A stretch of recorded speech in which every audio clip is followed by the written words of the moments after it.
Kodak Black, the rebel who turned chaos into legacy. There are moments in music that feel less like performances and more like awakenings. Moments when an artist steps into the light, not just to rap, but to reclaim something lost. In June 2024, as the sun dropped over Miami, one of those moments happened. No teaser post, no press announcement, just silence, until Kodak Black walked out onto the Rolling Loud stage days after being released from prison. The roar that followed didn't sound like excitement. It sounded like release. A mix of disbelief and devotion from thousands who never stopped waiting. For that brief, explosive instant, the headlines, the mugshots, the chaos, none of it mattered. Kodak wasn't making a comeback. He was continuing a story that never really stopped. But how did we get here? How did a boy born in one of Florida's toughest corners grow into a voice that refused to be silenced, no matter how many times the world tried? Before the fame, before the platinum plaques, there was a kid named Dioson Octave, born June 11th, 1997, in the heart of Pompano Beach.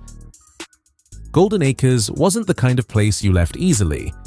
It was a maze of concrete and survival, where dreams rarely made it past the block. His mother, Marceline, a Haitian immigrant, held the family together after his father disappeared early. She worked whatever jobs she could find, cleaning, cooking, anything to keep food on the table. And somewhere in that chaos, Dioson found sound. Not instruments, just rhythm. The rhythm of tires screeching, of neighbors arguing, of helicopters circling at night. When other kids were chasing basketballs, he was chasing words. He'd lock himself in his room with a stolen dictionary, studying vocabulary like it was scripture. "Words are power," he once said. "If you can speak different, you can think different." By the time he was 6, the nickname Black stuck. Later, he'd add Kodak, inspired by a camera that could capture everything, especially the things people tried to ignore. Together, those two names became his identity. A symbol of how he saw the world: raw, real, unfiltered. At just 12, Kodak wasn't just dreaming about music, he was living it. He joined a local group called the Brutal Youngins, performing in living rooms and school gyms before linking with another crew known as the Corleones. Their studio? A closet filled with smoke, cheap mics, and ambition. Kodak rarely wrote anything down. His verses lived in his head, stories carved out of survival. Every line was a reflection of what he'd seen. The raids, the funerals, the quiet hunger of his neighborhood. But trouble found him early. He was expelled in 5th grade for fighting, arrested for stealing cars before he even had a license. For most kids, that would have been the end.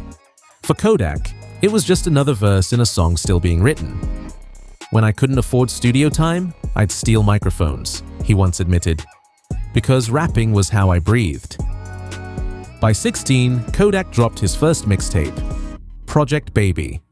It wasn't polished, and that was the point. Every bar sounded like it had been recorded between storms.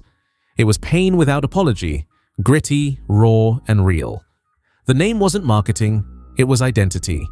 Kodak wasn't pretending to be from the streets, he was the streets. His music didn't glorify struggle, it spoke from inside it. And people listened, because in his voice, they heard something familiar. The hunger, the pride, the exhaustion of trying to survive in a world that forgot you existed.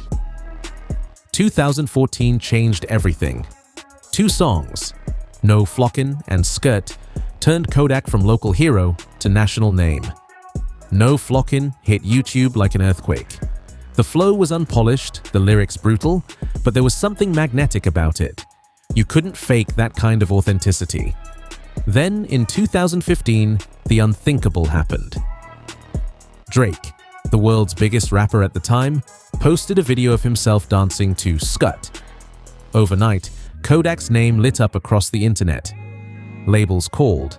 Blogs wrote think pieces. Fans swarmed. By 2017, Atlantic Records signed him, and his debut studio album, Painting Pictures, debuted at number 3 on the Billboard 200. The breakout hit, Tunnel Vision, peaked at number 6 on the Hot 100 and went multi-platinum. Kodak had officially arrived. But fame didn't erase the pain, it magnified it. The success rolled in fast. Project Baby 2, Dying to Live, platinum plaques, and chart-topping singles like ZZ with Travis Scott and Offset. Kodak's voice became the soundtrack of a generation that felt misunderstood, young, reckless, and restless. But while the music was soaring, his personal life spiraled. The same headlines that once praised him now hunted him. Legal battles, arrests, probation. Kodak couldn't escape the cycle. In 2020, even from behind bars, he dropped Bill Israel, proof that no prison could cage his creativity. And when he finally came home, he didn't just return, he roared back. 2022's Super Gremlin was more than a hit. It was an anthem.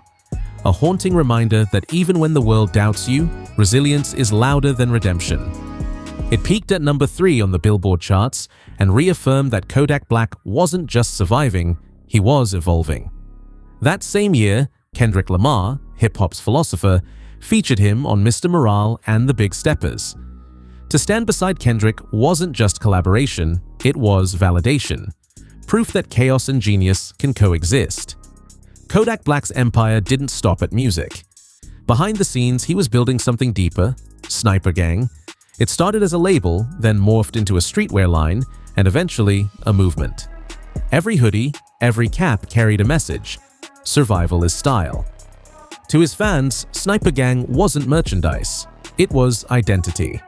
And while most rappers chase skyscrapers and stock portfolios, Kodak invested differently. Quiet land purchases in Broward County, free basketball courts for neighborhood kids, scholarships for students who couldn't afford tuition. When asked about his real estate hustle, he laughed, "I am the real estate." The city wants to see me win. Behind the flamboyant jewelry and cash-stacked Instagram lives, there was a method. Kodak wasn't showing off, he was showing ownership. His net worth, estimated between $5 and $10 million, isn't the full story. The wealth is in what he's built, influence that money can't buy. If money tells stories, Kodak's fortune speaks in code. Cars, jewelry, homes, all reflections of chapters he's lived through. His white Rolls-Royce Cullinan, nearly $400,000, isn't just a luxury, it's a monument to survival. Custom black alligator leather seats, gold stitching, Sniper Gang logos embroidered inside. It's a moving studio, a statement that says, "I made it out, and I'm not hiding it." Then there's the 1973 Chevy Impala, purple and gleaming, a memory of the nights he and his mom rode through Pompano with empty pockets and full hope. He's turned down 6-figure offers for it. Some things, he says, aren't for sale. And the Dodge Charger Hellcat, a symbol of power and speed, it's featured in his Transportin' video, roaring like a declaration of defiance. Even his most extravagant items tell stories. Diamond-encrusted phones, gold-plated pistols, objects that blur the line between rebellion and art. For Kodak, they're not just possessions, they're armor. Behind the headlines and hit records, there's a quieter Kodak, one shaped by love, mistakes, and fatherhood. He's now the father of at least 5 children by 4 women. His romantic life has always been turbulent, often played out under the harsh glare of social media. Some relationships burned bright and fast, others faded into silence. But through it all, Kodak's love for his children remains steady. "My kids keep me going," he once shared. "Even if I ain't perfect, I want them to see I'm trying." In private moments, he's generous. Lavish birthdays, surprise gifts, quiet moments that rarely make the news. Yet the same heart that gives so openly also struggles with the weight of fame. Friends say when Kodak's up, he celebrates with the world. When he's down, he disappears completely. He's checked himself into therapy and mental health centers, seeking clarity in the chaos. That contradiction, fame and fragility, is what makes him human. A man who's seen everything, yet still searching for peace. In 2021, the world was stunned again. Kodak Black, known for his wild energy and outlaw image, announced he had converted to Judaism. He changed his name legally to Bil Kahan Capri, underwent a religious ceremony, and began studying Hebrew scripture. He wore the Star of David proudly, quoting verses about transformation and forgiveness. To critics, it looked like a stunt. To Kodak, it was salvation. "Faith keeps me from falling apart," he said. "Without God, I wouldn't still be here." It was a rare glimpse into a man often misunderstood, a moment where the rebel met the believer. But even that peace was temporary. By 2022, another arrest, this time for possession of oxycodone. The cycle repeated: mugshots, bail, outrage.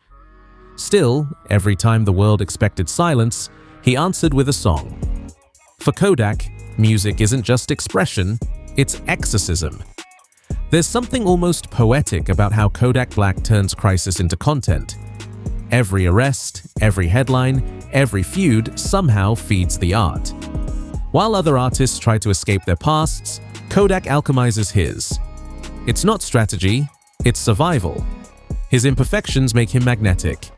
Because when he raps, it's not about perfection, it's about pain. He once said, "People love me because I'm not pretending. I'm not what they want, I'm what's real." And maybe that's why he endures. From prison cells to Billboard charts, from scandals to spiritual awakenings, Kodak Black has become a mirror, reflecting both the beauty and brutality of chasing success in America. January 2021 brought another twist. As one presidency ended, Donald Trump granted clemency to a handful of individuals, including Kodak Black. The news hit like a lightning strike. Supporters saw it as redemption. Critics called it favoritism. Kodak's response was simple. A photo of him praying, captioned, "Thank you, President." I won't forget this. Freedom tasted different this time.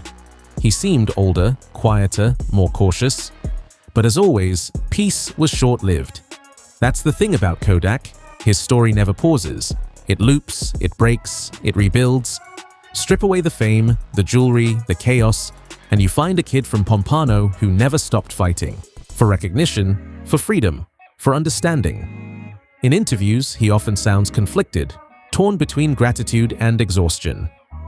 "I got money, I got fans," he once said, "but some nights I still feel like I'm drowning." There's a vulnerability there, one that fame rarely forgives. Kodak isn't chasing perfection anymore. He's chasing peace. He wants to build, to give back, to raise his kids away from flashing lights, but peace, for him, has always been a moving target. So what do we make of Kodak Black? A prodigy? A problem? A poet of the projects? Maybe he's all three. Maybe that's what makes him unforgettable. In a genre often defined by image, Kodak remains brutally human. His music bleeds, his mistakes are public, his evolution, messy, and yet, he's still here, still recording, still giving back, still standing.